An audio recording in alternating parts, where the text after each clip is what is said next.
All right, I'm going to do a quick mic check. Can everyone hear me? Or do I have to turn my teacher voice on and be a little louder? Wonderful. Well, thank you so much for being here tonight. I'll ask everyone to come on in, find a seat. There's plenty up in the front. I know we don't want to be shy. Great. Thank you so much. And I have the distinct honor of being the MC tonight and welcoming up my dear friend, David Turan. What a night. Let's first off and have a great round of applause for David.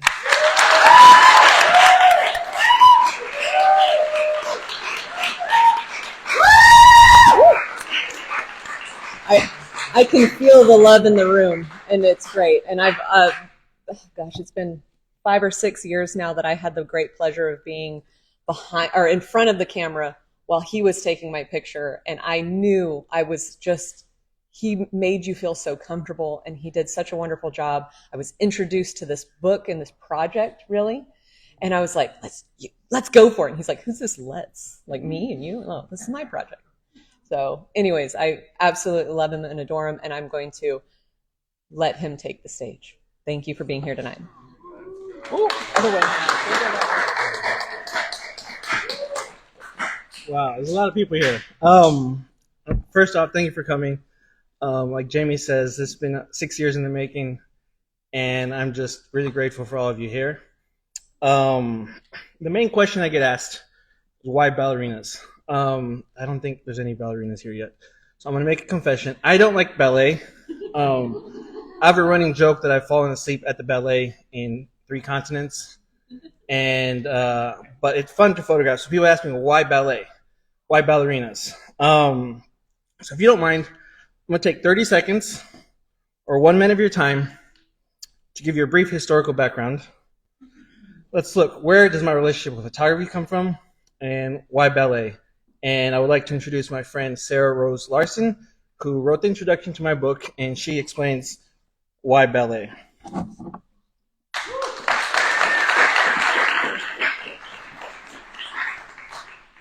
It's truly my honor and privilege to be introducing this book to you tonight, to be introducing the concept of why ballerinas. David Turan's photography portfolio is punctuated by his work with ballerinas. This facet of his photography leads to a question David has heard countless times. Why ballerinas? Though he has addressed this in many ways, it is best answered in the images displayed throughout the pages of this book. David's path to photography mirrored the journey of many uninspired students. He considered studying journalism, then briefly attended seminary on his father's suggestion.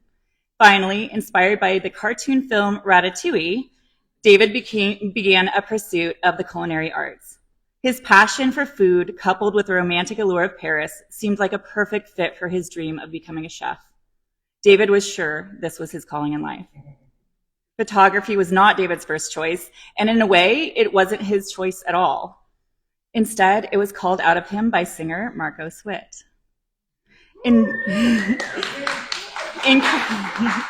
Encouraged by a friend, David bought a camera to share his culinary art. Like many photographers, he received requests from friends who needed a photo taken. In 2008, while capturing photos for a friend of Marco's, Witt recognized the talent and skill in David's work. Marco suggested one more twist in David's career path, imploring him to abandon the kitchen and wholeheartedly pursue photography. Rather prophetically, Witt encouraged David, saying, "Someday your photos will be seen around the world." David was reticent with doubts regarding Witt's comment, still seeing himself as a future chef, but Witt's words quickly became true. Just 2 years later, David was a full-time photographer, and he was called upon to take pictures for Marco Switt's 25 Concerto Commemorativo, for his album cover. Those images ended up on buses, billboards across Latin America. And Marcos remains one of David's biggest fans to this day. In 2017, David agreed to travel to Argentina for Christine De Claro's album cover. David's connection to the music world had grown throughout his association through his association with Marcos Witt. Just a few days after finalizing plans for the trip, David noticed a Vogue article about Buenos Aires. The article was written by a ballerina who had been working as a guest dancer at the Buenos Aires Teatro Colón. As David read the magazine and looked at the photos, he realized he had been to many of the places featured in the article during his previous trips to Argentina. At the end of the article, the author mentioned an Argentinian ballerina friend named Marisol López Prieto. Captivated by the allure of Buenos Aires, often referred to as the Paris of South America, David decided to include a photo shoot during his trip. He asked Marisol, and she agreed. David brought along his hobby camera at the time, a Hasselblad 500 cm, and he used it with film to shoot. What started as another opportunity to photograph in Argentina was the genesis for the question, why ballerinas? The ballerina's grace, the artistry of film, the quiet Sunday morning in the streets of Buenos Aires, Marisol's warm hospitality during the shoot, and the perfect weather all came together to create a seminal moment in David's life. Then, much like Witt years before, it was Marisol who altered David's course. She suggested that, considering David's extensive traveling for photo shoots, he should include a ballerina in every city. This magical Sunday morning and that idea would encourage David to photograph ballerinas worldwide. In 2022, by a stroke of happenstance, while traveling to Havana, Cuba, David had the opportunity to photograph the same ballerina he had once seen in Vogue. By that time, David was deeply immersed in his Hasselblad ballet project, and the name Isabella Boylston had become as familiar to him as the ballet world. The dancer who had served as inspiration for David's creative work in Argentina, was now a bucket list ballerina for David's project. What kismet that Isabella and David would be traveling to Cuba at the same time. Isabella, now 1 degree of separation from David in several directions, happily agreed to do the photo shoot with him. David and Isabella moved through Havana, filling the 12 frames, when they came to an old Chevrolet. David asked Isabella if she would be okay lying under the car, then used an iPhone, the digital Polaroid, to show her what the image would look like. Dread filled David when she responded, "But you can't see my face." David explained that the anonymity with which her legs were just shown was his intent. She loved it.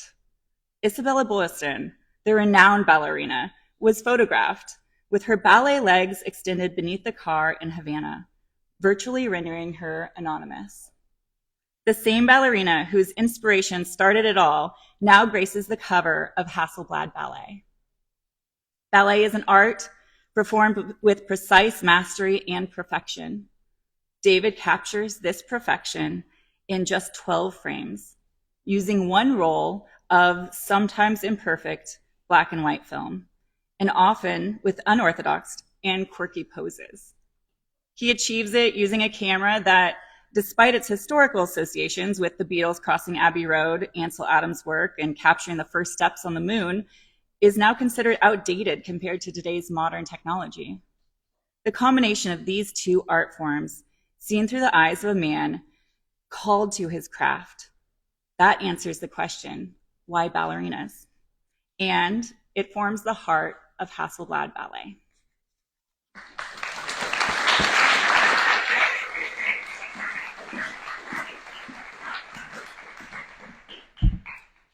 Story time. One of my favorite parts about this project, besides the food, I like to eat the food now, not make it so much, is that every single photograph has a story behind it. So I'm going to tell a few of my favorite stories today. There's cool stories where, like, I had to bribe a security guard with some pizza for him to look the other way. The generosity of a millionaire who owned a home and said I can use his home to take some pictures, and flights being missed because of tornadoes. So here are a few stories. Truly, this shoot with Isabella was meant to be. Um, Even though I'd photographed many of her friends, connecting with Isabella had been an impossible task. I tried many, many times over the course of the project, and when you have almost 1 million followers, your messages probably get ignored. And so I finally was like, okay, whatever. I just won't get to have Isabella in my project. Fast forward to 2022, and I landed in Charlotte on my way to Cuba, and I had no idea Isabella was there. And a friend texted me and said, "Hey, Isabella's in Cuba looking for something to do." And so, as obnoxiously as I could be, I commented, "Hey, shoot with me, please, please, please," and like in all caps. And then I deleted all the messages I had sent her on Instagram, and I sent her a new message. I was like, "Hey, can we shoot?" And sure enough, an hour later, or a couple hours later, she said, "Yes, let's shoot."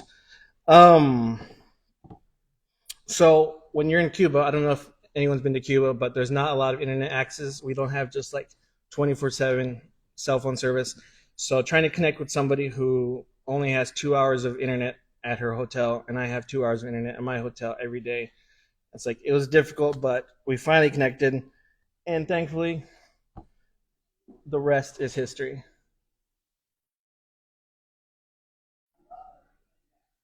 I'm colorblind, but it's a red car.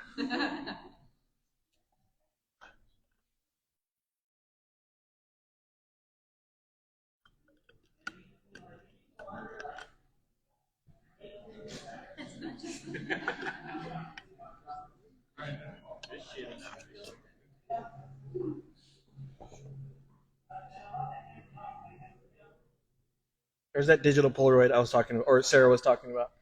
Um, that's not a ballerina. That's my brother Isaiah. Um, Marcos might like this story. I was in 2014. I was in Las Vegas because Marcos was nominated for a Latin Grammy. That I got to photograph that album cover, and I was like, "Hey, let's go celebrate!" And I want to go to the Grammys with you. And so the morning of the Grammys, my brother Isaiah and I were walking the strip, and we find this abandoned pool, or we thought it was abandoned. It was. It's in a motel, excuse me, on the side of the strip. And I was like, I remembered it. So fast forward 8 years, and it pops up on my Instagram feed like this day in history.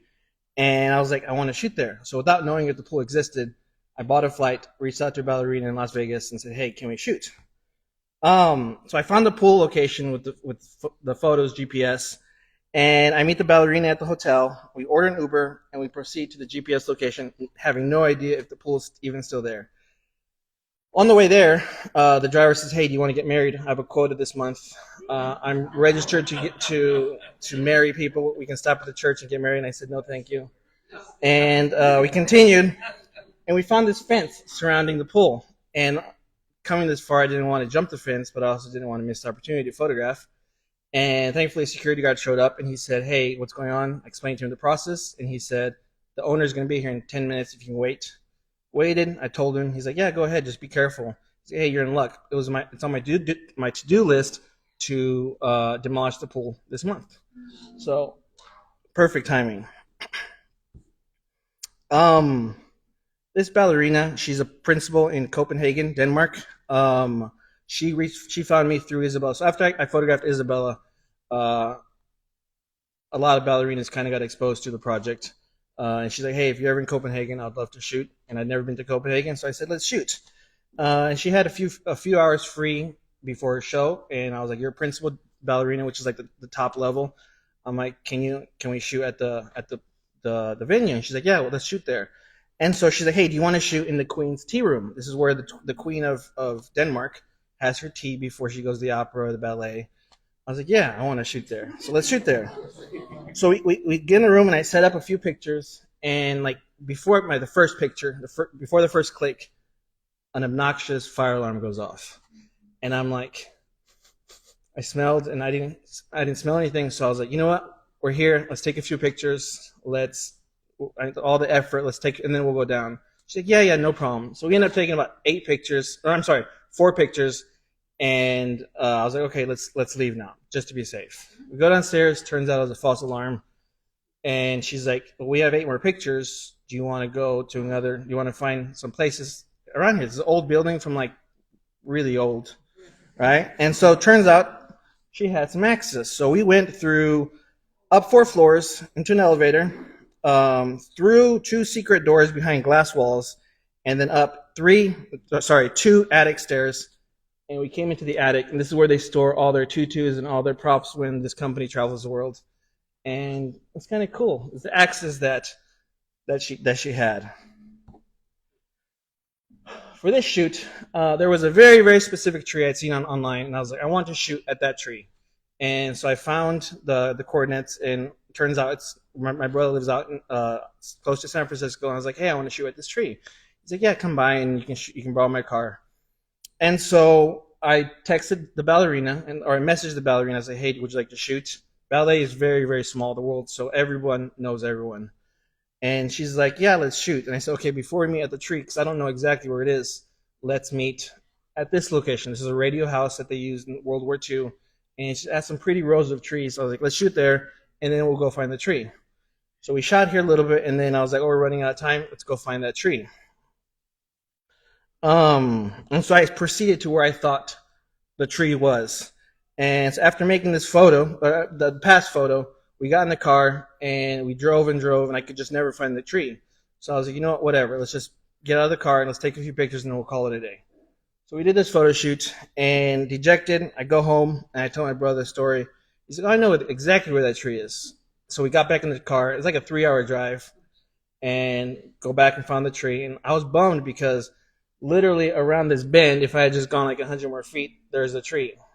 But that's okay. Turns out all things work together. All things are good. Work for you. Something like that, right? We got to the tree. It was a sunny day, and I was like, I found the tree. This is cool. So I told the ballerina, I was like, I got to find a new ballerina now. I'm going to make another trip out to California to photograph with her, and bring your sunglasses. Like, you're in direct sun. I want to take a picture of you in front of this tree with sunglasses. And so now that I had the location, it was just a matter of doing the shoot. So a month later, we start driving, beautiful day, clear sky, and it's, like I said, it's about 3 hours outside of San Francisco. And we pull up, and I'm like, what's this stuff that's in the road? And it's fog, the famous, what they call San Francisco, Carl the Fog. And I'm like, I was not happy because I was so focused on a photograph with sunglasses. I was like, I don't want to take. I remember being upset because I don't want to take a photograph because it's not what I envisioned. And we get to the tree, and she's like, look, we drove 3 hours. Let's just take one picture. We're here already. And I'm like, okay, we'll take one picture. I took one picture there. And I'm not mad that I took the picture. Turned out okay. It was better than I'd hoped. I guess shooting in fog and wind is not the worst. Is not the worst combination. Okay, so as much as I don't like social media, like there's a lot of there's a lot of reasons not to like social media. Well, the thing I do like about social media is how it's made the world very small. I mentioned earlier that the ballet world is very small. So if you know one person, chances are that they'll know 3 other people in 2 other directions that you can photograph. And so this is my friend Audrey in Hawaii, Maui, Hawaii, and a friend from San Antonio who I didn't know but who knew about my project reached out to Audrey and said, hey, you should connect with David. He's a photographer. He photographs ballerinas. Turns out Audrey was a photographer, and she grew up watching her mother well, I'll give you a second. Let me finish that. This is where I was photographing Audrey. She had to swim out to the rock with her point shoes on her neck so they wouldn't get wet, and pretty cool. Turns out Audrey's a photographer, having grown up watching her mother make film photos in the traditional manner in the darkroom. And now today, I am a recipient of the generosity of her mother, and everyone who gets one of those boxes gets a contact sheet that I printed in Nancy's darkroom. So thank you, Nancy. No,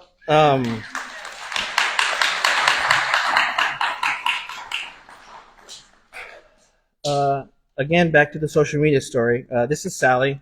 She was a principal at San Antonio, and I remember we connected early January 2019 or early 2019, and I was like, "Hey, would you like to shoot?" And she says, "I can't. I just injured my foot."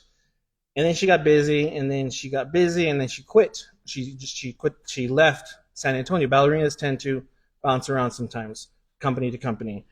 And she says, and she's like, "I'm sorry, we didn't get to shoot."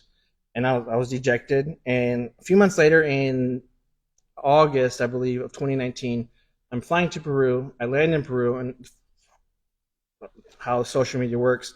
I open it up, and there's Sally on Instagram saying, "Hey, I'm guest principaling in Lima, Peru." She was just telling the world.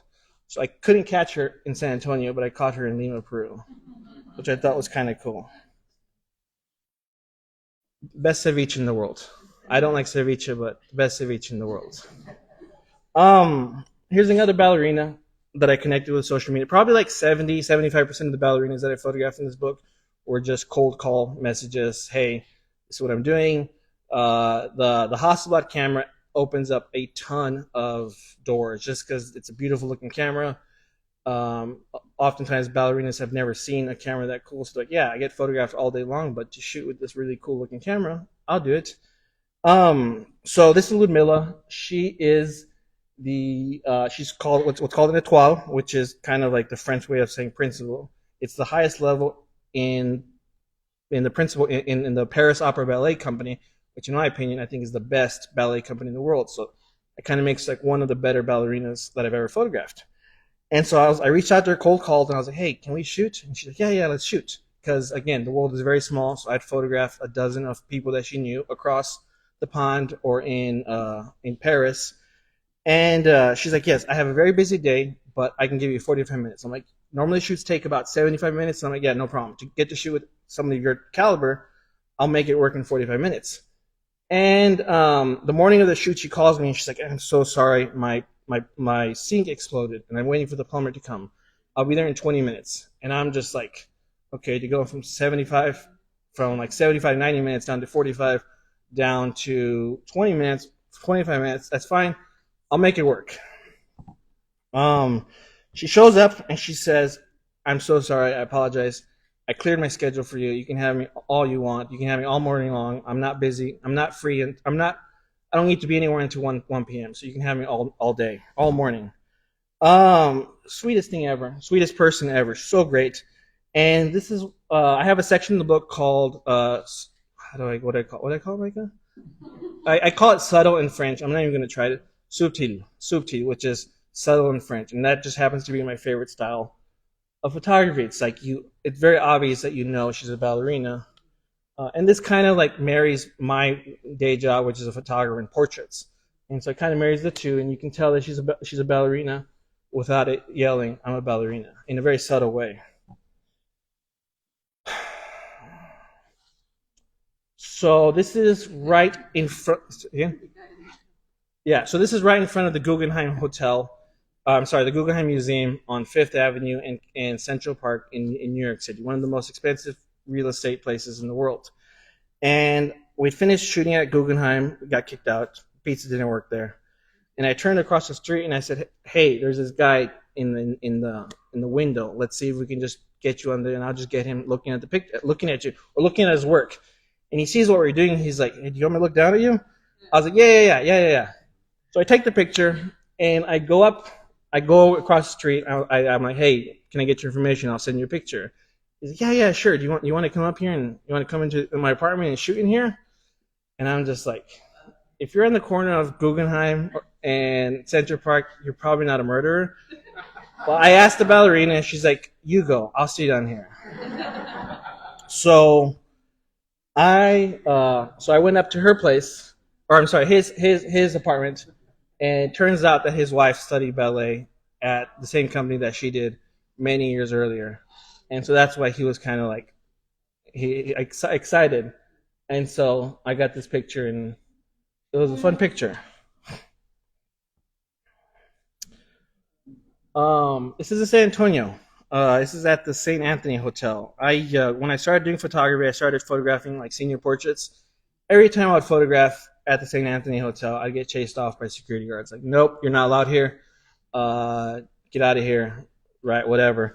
And who knew that 6 ballerinas in tutus with sunglasses would open the door And I was there, and like all the security guards were watching. Like, oh, that's cool. Um, I told him, I was like, I want everyone to wear the same outfit, and I had to buy the sunglasses. I got like 35 of them left from Amazon. If anybody wants any sunglasses. After this photograph, one of the girls posted and tagged the St. Anthony Hotel, and St. Anthony reached out to me and said, hey, we would love for you to shoot in our hotel. So they kind of gave me free access, and whenever I wanted to shoot, they kind of let me shoot whenever I wanted to show up. And so I got to shoot in a pool. I don't shoot much in water in a pool, but anyway, this is kind of fun. I don't get my notes. Like when I'm writing the notes, I understand them, and I don't get the notes. So we're just going to carry on. One day, I joke that I'm colorblind. I fail all the colorblind tests, but I know that's red and that's blue in the background. But I'm colorblind enough where like I fail all the colorblind tests, so I say I'm colorblind, and that's my excuse for shooting black and white. But I found this really cool architectural beauty of an apartment on Instagram one day, and I'm like, I gotta shoot. I gotta figure out where in the world is this place. And turns out it's off the coast of right outside of Barcelona in a city called Alicante, Spain. And I'm like, okay, I gotta find a ballerina. And I went to my Instagram and I found a ballerina that was following me already, who used to dance in Miami, but now she's dancing in Barcelona. I'm like, that's so perfect. It's 30-minute flight, $50. Let me reach out to her and see if she wants to shoot. And she's like, yeah, let me know when you're in town, and I'll do it. Fast forward 5 or 6 months later, and I'm like, okay, I'm on my way to Spain. Can we shoot? I got a ticket. And she's like, I'm not dancing in Barcelona anymore. I'm dancing, where is she dancing at? Slovakia, which is now, it's not a 30-minute flight. Now it's an 8-hour flight because of layovers. So it's not so convenient anymore. She's like, let's do it. If I can bring a friend, I'm willing to go. I was like, okay, I'll buy your flights. I will. This is in a private complex, so I had to get an Airbnb. I was traveling with a couple friends, and so it was just there was like 5 rooms, and I didn't care about the place. It's 2-star lodging, but really cool backdrop. And I got to take pictures of 2 ballerinas on this really beautiful looking edifice on the edge of Mediterranean Sea. And even though it's not, I almost brought color for this, but I was like, no, that's not going to work.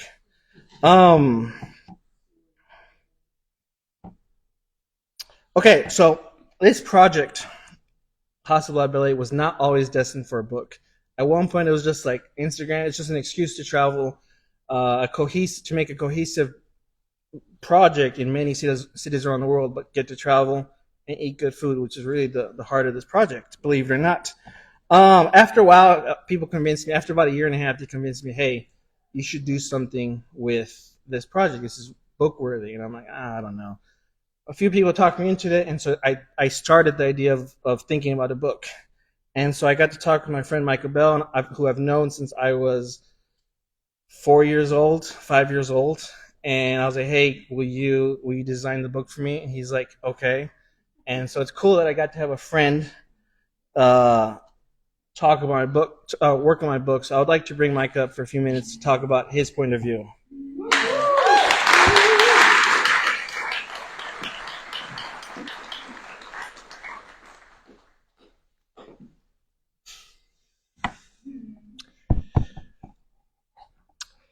I know what you're all thinking. Finally, we can talk about, did I turn the mic off? We can talk about book design, the reason you're all here. So yeah, David, he wanted me to design this book for him. We talked about it for a very long time. And I will say from the outset, well, first off, I'm not going to talk for a long time, so you can just don't worry, this weirdo that you have no idea who he is not going to be up here for a while. Now, but the main focus of this entire project, in my perspective on this book and the design was the photos. I wanted the photos to just get the relevance and attention that I felt they deserved. And the more that I worked on it, I just couldn't believe these photographs. And so I'm so happy to be able to be a part of this with David. And I don't even think this book is, it does enough justice for these photos. I want to see them blown up. I want to see them do shows across the U.S. and hopefully the world. So that was my primary goal. Now, what you see up here is a realization I had very early on when working on this project. David had a lot of photos that we were going to feature in this book. And very quickly, as David began to ask me to make small tweaks, small changes here and there, I had the realization that with 250 of these incredible photos, that just a simple tweak from David would cascade into 4 hours of editing just with one minor tweak. And so it really recontextualized, I think, for both of us, just how much we were going to be thinking about the edits we were going to make to the book. And, David, he tends to be a tad particular. I don't know if you can tell by, the way he was mad about the fog. But he tends to have a certain image in his head, whereas my approach to art and design tends to be a little bit more fluid. I will oftentimes just kind of let things happen, and I'll just roll with it. And David is kind of the opposite. So I think we worked well together in that sense because, David has a very strong POV, and, I was willing to see that, come to fruition on the page. One thing I will say, because I wasn't really sure what all David was going to talk about, you'll see with the Hasselblad camera,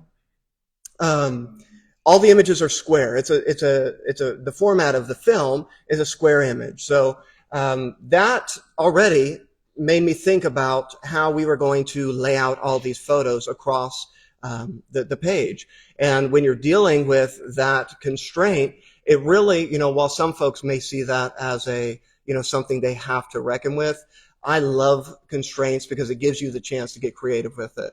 And so hopefully as you look at this book, you'll see the love that we put into it and the love into those layouts. Now, what's up here, when I asked David sort of what do you want to go for with this book, he knows my work and it tends to sometimes get a little messy.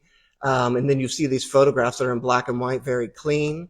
What's the tone? What are we trying to go for here? I was so happy that he told me that in addition to it looking classical and neat, that he wanted there to be some fun to it. And he also told me that he really wanted me to put, my fingerprint on the work, which is a collaborator's dream. As a designer, you really hope that folks are going to come alongside you and want to, collaborate. And so luckily enough, he let me get a little funky with it at times. And hopefully you'll see some, in addition to some fun designs, some interesting little things in the book that you can just kind of look at and hopefully come back to time and time again. Now, when we look at the layouts, some of them, my hope would be that, as you flip through the pages, and there's a lot of them, you're not going to be able to get through it all in one sitting. Some of them are going to seem a little more obvious, maybe like this, where it's like, working with David to curate these images, with so many of them, we had to think a lot about how the images play with each other. So there might be layouts like this where it's maybe a little obvious how the images are playing with one another. And I wanted to recognize when those moments would happen somewhat spontaneously with the images he gave me. And then there might be a layout like this where it's maybe a tad less obvious, but at the same time, hopefully, the work shines through, and that the play between the pages will evoke some sort of emotion for you. And so ultimately, that's my hope for you, is that by looking at the book, you won't need to ask that question, why ballerinas? I think the photos speak for themselves, and yeah, as you enjoy them, we're just hoping that he gets to make another one. So yeah, that's it.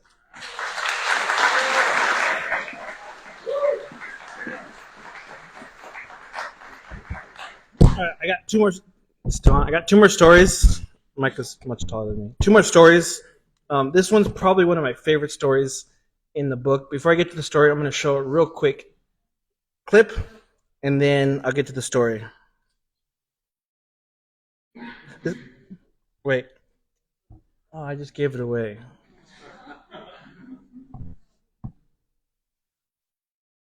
That's the clip.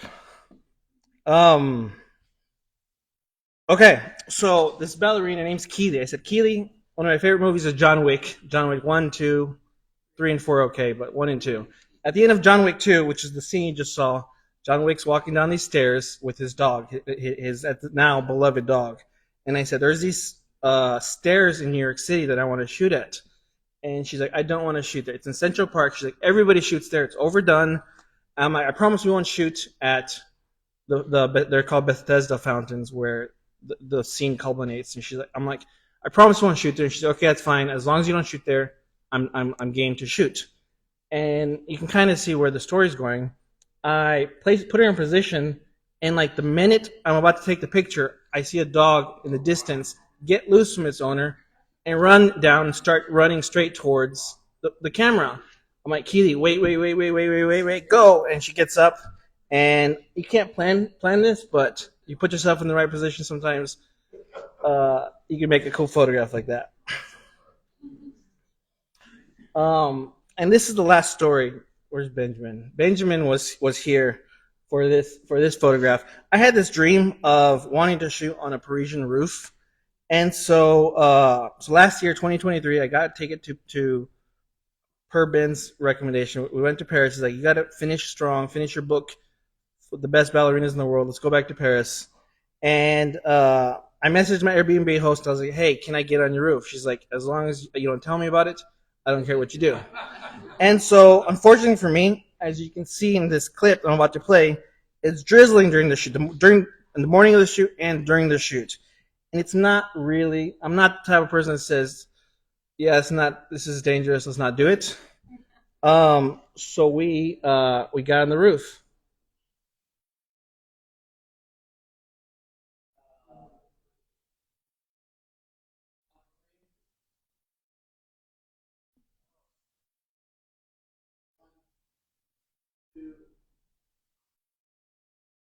And so, a fun little aside, in Europe, they have a weird way of naming their roofs. This is their floors. This is like when you walk in, you're on floor 0, or what is it? Is it 0? Right? Ground 1, and then the second floor is ground. No. Whatever. You guys know better than I do. But anyway. This was a American 5th floor ceiling. I was on the rooftop. It was raining, and I slipped. And you don't see that. But anyways, sometimes photos are worth. I used to have this thing. I don't say it anymore. I used to have this thing that a photo's not worth it unless you risk your life. When you drop a camera on and it almost slides across the roof, I take that saying back. Not all photos are worth dying for. But it still came out pretty cool. So I do love this photo. I'm glad to be here live today in front of y'all, and I thank you for coming to my show, to my book launch. Thank you to everyone who supported Kickstarter, who helped make this project a realization. And I want to do something because otherwise I always forget. I want to take a selfie with the crowd. So y'all just smile. This is for posterity's sake. All right, let's see. All right, on 3. Let's see if I can get it wrong. 1, 2, and there. So I'm gonna do one more because I'm a photographer. That's photographer's biggest lie. Last picture. All right, and that's it. Thank you for coming.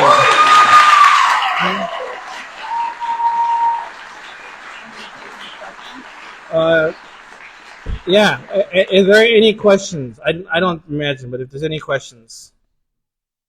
You have to guess roughly how many rolls of film did you shoot through this? Great question. 280. You had to guess, you know, right off the bat. Yeah, I generally, for the most part, it's one roll per photo shoot. So I would go to like Copenhagen and shoot 12 pictures, and that's it. There was a few photo shoots where I would do, for whatever reason, the ballerina really liked the process, or it was for whatever reason I'd shoot 2 rolls. But like probably out of the 280 photo shoots I did, 260 of them were single photo shoots. darkroom photography requires like the whole processing and stuff. How much of a hand you have in like the whole process, editing, developing? I had more of a hand than I cared to, but every step of the way. I mean, every step of the way. I don't know how to answer that question. I was working on it. I mean, besides the design, Micah did the design. There's a process called pre-press, where you prepare the files digitally, where you turn the film into a digital file because it ends up being a book that's printed. That was a process that I didn't know what I don't know. So throughout the whole book process, there was many. My favorite saying was, "I don't know what I don't know," and I was learning. So there's so many things that now, in retrospect, I would do it differently. But one of the biggest things probably was this thing called pre-press, which the printer says, "Hey, David, who's doing your pre-press?" And I'm like, "Excuse me, what's pre-press?" And like, well, you got to prepare the image. You can't just put the images on the book and then send it off to the printer. So like, here's 2 pre-press companies we work with. Call them. I called them, and it was about $10,000. And I was like, oh my gosh, this is $10,000. Had I known about it, I could have accounted for it in Kickstarter, but I didn't. So we talked about it, and we got the fee down to about $4,000, and I would be doing all the work. So they would basically, what they did is they showed me how to make the images look the way I wanted to, so that I was happy with the printing process. And I don't know if that's kind of answered your question. Adding on to that, did you do all the developing yourself in your room and the scanning? Yes, I developed everything myself, and I did all the. It's called scanning, but it's not scanning. What I would do is I photographed the negative with a super high resolution digital camera, and that digital camera was actually a Hasselblad. So it's kind of cool to keep it all in the Hasselblad family.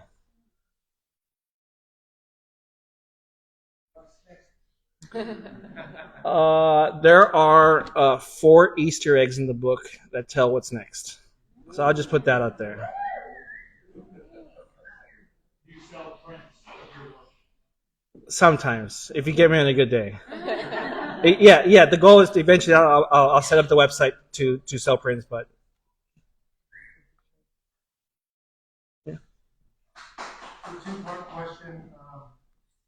Did you feel like you learned a lot more about ballet? And would you be willing to do an impromptu ballet dance? David. I learned ballet. I'll never turn down tickets to the ballet, but as I mentioned, I don't really like. I know my position, so I know first position, second position, third position. I don't know, fourth, fifth, and then sixth on point. And thank you very much.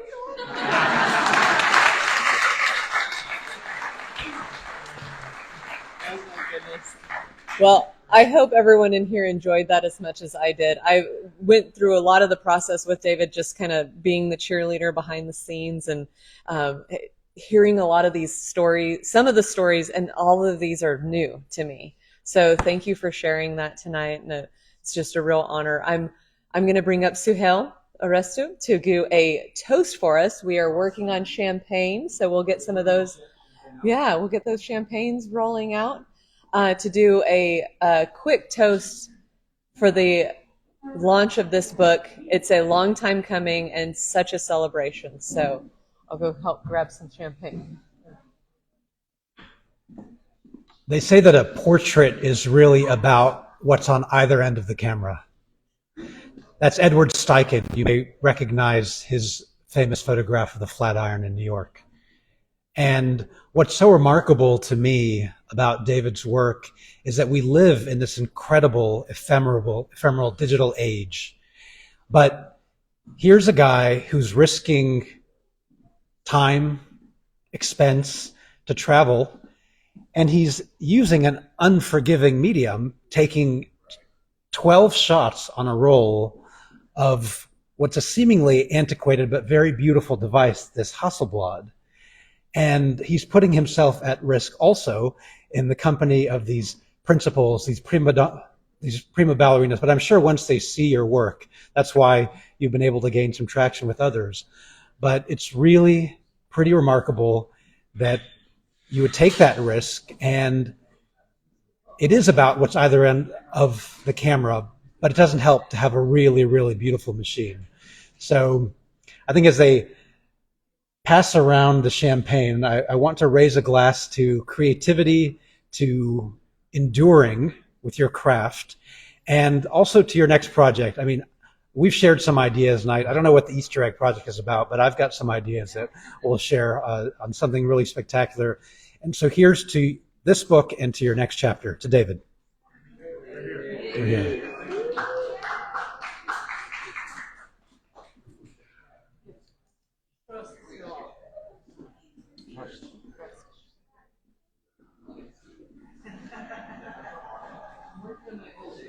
Waitress skills over here. So, all right. Well, wonderful. We are going to go to the book signing portion of the evening. Up here is the QR code that you can scan to purchase your book if you have not already purchased your book. I do strongly suggest that you do that. If you have already purchased your book, we do have them in the back, the boxes and the special editions, and you will be on that list. So just make your way to the back. We also have some charcuterie and some lemonade and tea for the little ones, so you don't have to drink the champagne. So I saw her. She's like, I can't drink that. Anyways, thank you all and have a wonderful evening. Thank you.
One more thing, the after party is at Pastiche. Since we're on the east side, we can go come join the party. The Pastiche actually showcases a lot of things. We'll start off. Okay, I don't know how to do this. Michael, do you have any words? This is one of David's oldest friends. His best and closest friend. I've known David for a long time, from almost within the mother's womb, but not quite. Maybe about 4 or 5 years old. But I'm so proud of you, David. We call you Alex affectionately because your father's name is David. But yeah, it's so proud of you and all the work that you've done, and so happy for all your success. Good luck on your future projects, and happy to be here. Okay, let's go ahead. I don't know who to choose. There's so many good people to see and find.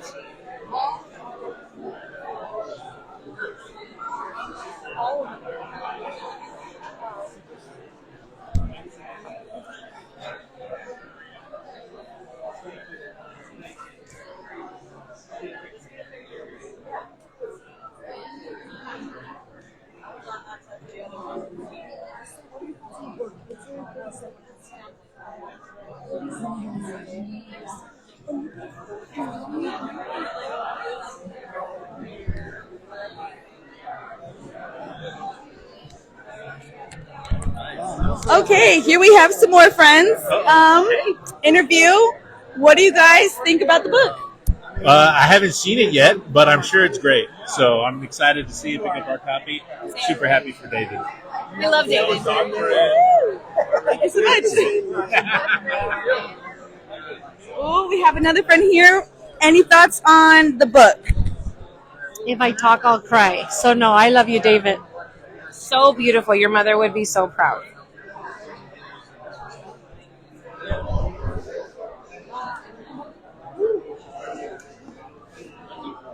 Sorry, interrupted. Any thoughts on the book and the author himself?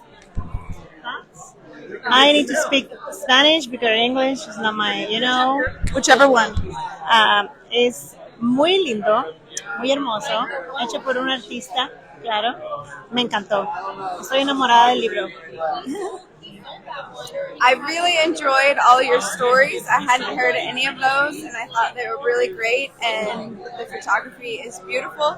My favorite one is the tree with the fog. That one's my favorite. So, great job, David. Y el mío es de Cuba. La de Cuba, la foto de Cuba. All right, let's find some of his friends. More of his friends.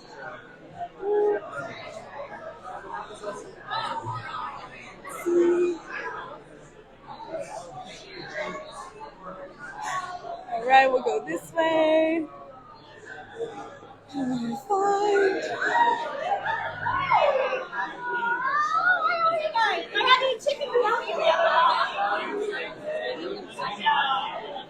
All right, we'll go here. Okay, we're doing a little interview. Any thoughts on the book? Oh, it's my new favorite book, my coffee table book. I'm so excited to display it. Yes. It's wonderful. The pictures are beautiful. There's amazing talent. Thank you so much. We got a bite here, sir. Can we get your thoughts on the book? I think it looks fantastic. That's all I can say. It's been a long time coming, but it looks great. Thank you so much.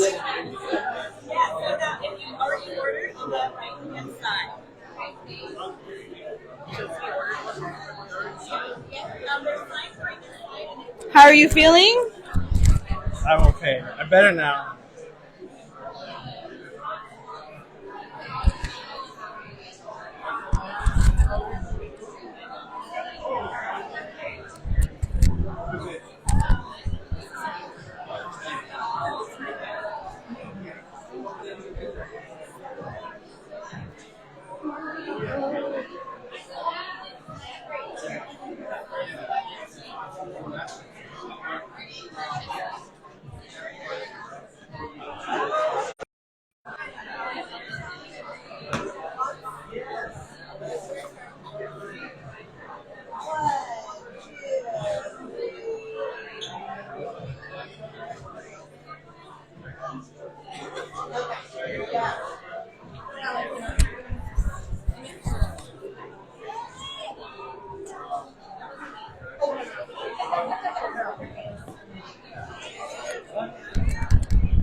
Thank you for watching.